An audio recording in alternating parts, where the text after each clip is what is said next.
रिदा हर वक्त मेकअप से अपनी स्किन हाइड करती थी क्योंकि पोर्स और एक्ने मार्क्स बहुत नोटिसेबल होने लगे थे। फिर उसने यूट्यूब पे देखा green tea toner for clear skin.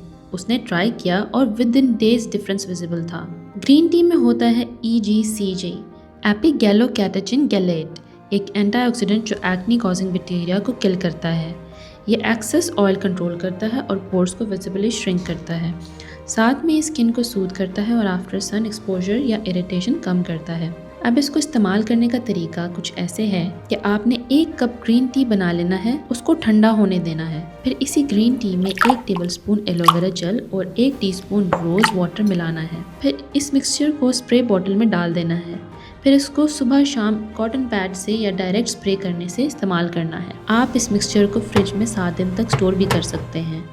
रिदा ने मेकअप कम और कॉम्प्लीमेंट्स ज़्यादा लेना शुरू कर दिया क्योंकि उसकी नेचुरल ग्लो ज़्यादा दिख रही थी।